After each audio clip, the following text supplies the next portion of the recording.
diving into another trigger point release video. So I did one of these a while back for the shoulders. Today we are going to dive a little bit more into the hips. So you are going to need some sort of spherical object.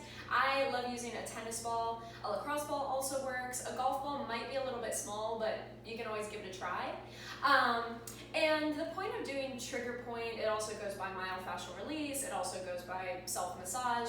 This is called a bunch of different things, but basically what we're trying to do is find those tender spots in your hip muscles, also known as trigger points, and work through them using a tennis ball in order to get those trigger points to release. And so what I want to do to start, before we even get into the actual trigger point section, is just get into a butterfly and see how your hips are feeling. So you're gonna just bring the soles of your feet together, sit up nice and tall, and then just start to roll forward into this nose to toes butterfly position. And check in and just see how things are feeling.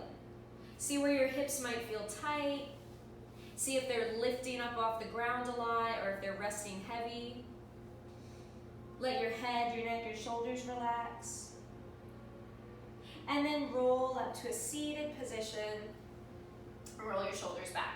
And the only other one we're going to do here is kind of like a little bit of a, just kind of feeling into how things feel, is taking a figure 4 stretch here. So ease into this, especially if you haven't done any working out or warm up before this video. Just kind of take it easy. And just see how it feels on this hip. Maybe rock side to side. And then let's switch sides. This is typically, the left side is like typically my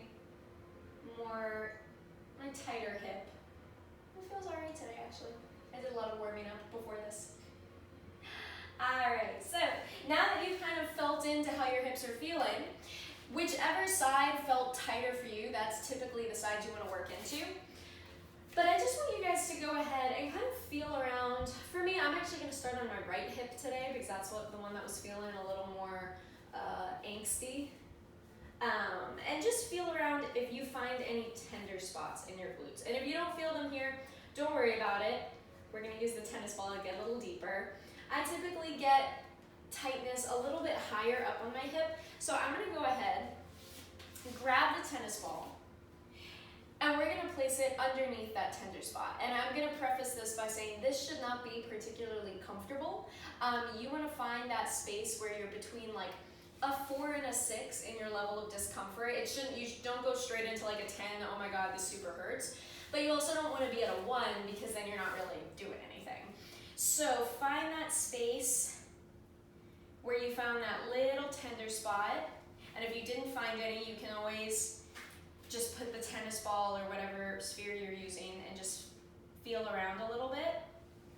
Maybe you have to go, I have to go a little bit more inside today. Some of you may have to go a little bit more outside, but once you find that space where you're kind of at like a, 5, 6 level of discomfort, just rest on it. And I think that's one of the most interesting parts about trigger point or myofascial release is that despite kind of this common conception that you should be like constantly rolling through your muscles, this technique actually requires some stillness. So as you just rest on this, I want you to take note of your breath. The breath is going to be super important. Just breathe into it and kind of try to relax onto the tennis ball. You may find that over time you start sinking into it and you want to get a little bit lower. And also take note of where you might be getting other releases, other maybe like referrals. You may, as you have this in your hip, you may feel like little pains tracing down your legs. You may get twitches in your feet or your toes. Right now I have this huge, it almost feels like a baby cramp in my shin, but it's not like painful, but it just feels like this weird referring tightness down my leg, and I know it's because of my hip. So I'm going to breathe into this for a second.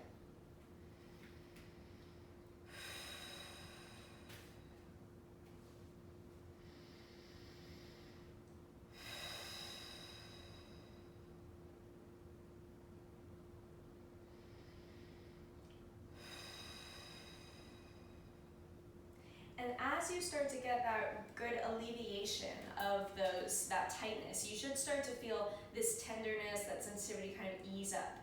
And once you get that, go ahead and just transition somewhere really close by. Don't go too far from that original spot. You're just gonna make those little micro adjustments. Typically, if you're tight in one spot, you don't have to go very far to find another one. And now that sensation in my shin right now is gone, it dissipated as the muscles released.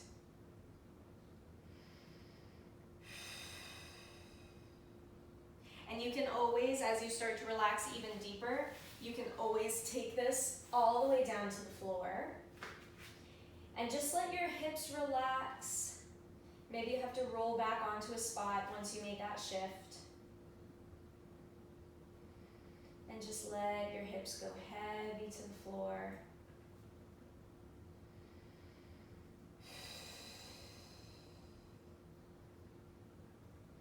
And now, whichever hip you're on, you're gonna stay there, bend the knee.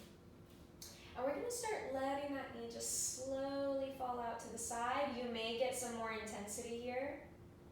And then drag that knee back in. And externally rotate. Exhale, drag the knee back in. And every time you're gonna probably find that you're sinking a little bit lower.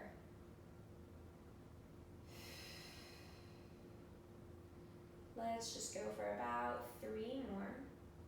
Oop, yep, got a big release there. And 2. Last one, let's hold this external rotation for a moment. And don't try and pull your knee to the floor, don't try and force it. Just let your knee fall down to the floor. I'm not even gonna lie to you, this is totally self-serving. It's because I found a knot right at the end of this external rotation and I'm getting all sort of little like twitches and releases. So I want to take a moment to let this come out.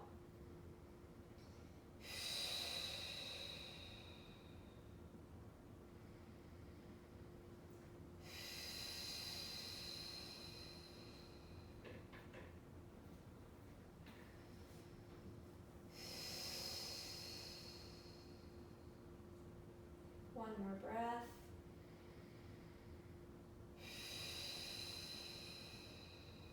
Alrighty, I'm gonna pull that knee back and let your hips just kind of rest to the floor for a moment. Maybe wiggle around if you need to. And then we're gonna come to the opposite side. So I'm gonna flip over now, I'm going left side. Typically, you don't spend quite as much time on the opposite side. So again, you can start, I'm sorry, I've jumped the gun. I know kind of where my tender spots are already, but feel around your hip, feel around your glute. You may find that you don't have sore spots in the same place. That's really, really normal. Alrighty, I'm gonna go ahead and dive in here. Whew. Hello.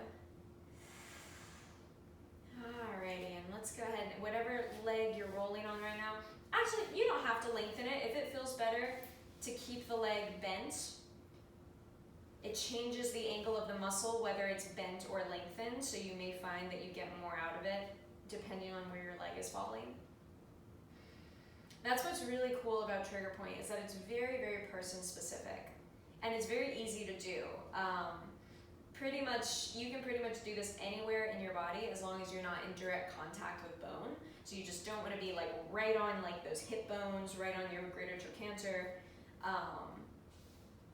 You just want to make sure you're always working into muscle tissue, fascia, because otherwise it's pretty pointless. And again, check in, see where you're getting other releases. It's kind of amazing, like, though we're working on the hip, like you can see I'm really relaxed down into my shoulder right now. And with every exhale, I'm getting a little more release in my hips to the floor.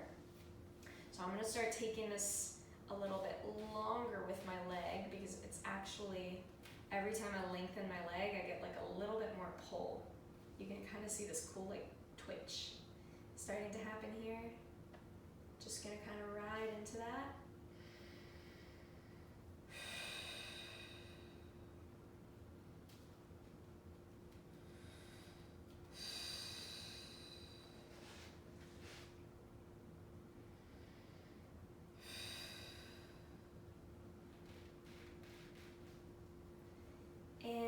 want to start to come down onto your side or start to come down onto your back, you can absolutely do that.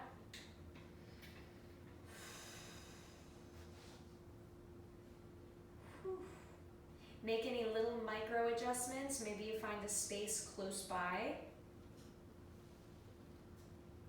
Lordy, I did.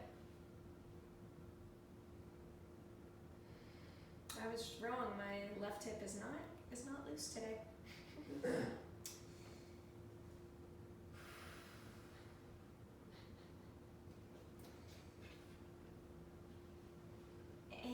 let's go ahead and now I'm gonna take it to the floor because I finally got released enough to do it. I'm still teetering kind of between like a 5 and a 6.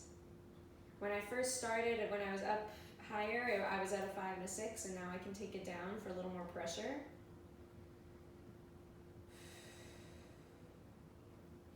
Try to just relax everything around you. Let your head, your neck, your shoulders kind of chill out. Maybe make one more little micro adjustment. I'm going to come a little bit more onto my back.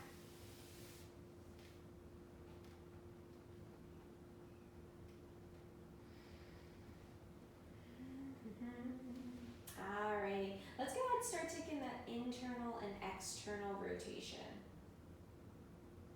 And just see how that feels. So you're letting the hip fall. It's kind of interesting because for me on this side, coming in, the internal rotation is actually feeling a lot like stickier than it was on the other side. So take note, see how it feels different for you.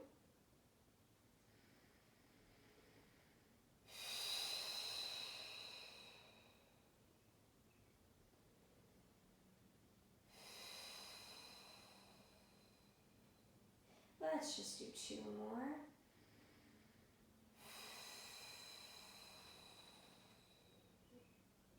And again, for this last one, I'm going to get a little self-serving here. So I'm going to hold this internal rotation.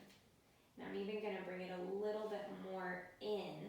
If you guys want to hold the external rotation, leave your knee out to the side. You guys find kind of what position worked best for you, where you were getting the most out of it. And then just sink into it. So I'm holding an internal rotation, but I'm actually trying to still lean on my hip a little bit more. So I'm just like rolling myself to the side. Wowza. And all of these things, basically, they just change the angle of the muscle and they change access to different smaller muscles. Because your glutes and like your hips in general are just like tons of layers of muscle rather than just being kind of all side by side or one big muscle. In case you didn't know, the glute is actually made up of multiple muscles. Alrighty. Wowza. Well, needless to say, I'm going to stay here for a moment, but I'm going to end off the video here. I hope you guys are feeling, your hips are feeling really good. I would encourage you to get back into that butterfly, get back into that figure 4 stretch we did at the beginning of the video, and just see how they feel comparatively. Like stand up, do a little bit of movement, see how your hips are feeling afterwards. Like I said, my hips are not done releasing yet, so I'm gonna stay here because I don't want to come out of this position. But I hope you guys found this video valuable. If your hips feel like they're not done releasing yet, or maybe your other side wasn't done releasing yet, go back onto it, use the same exact techniques, and just continue rolling around and making those little micro adjustments. But I'm going to say goodbye for now. Thank you guys for tuning in. I hope your hips feel great. And I will be back soon with more videos like this and more movement. So I'll talk to you guys soon.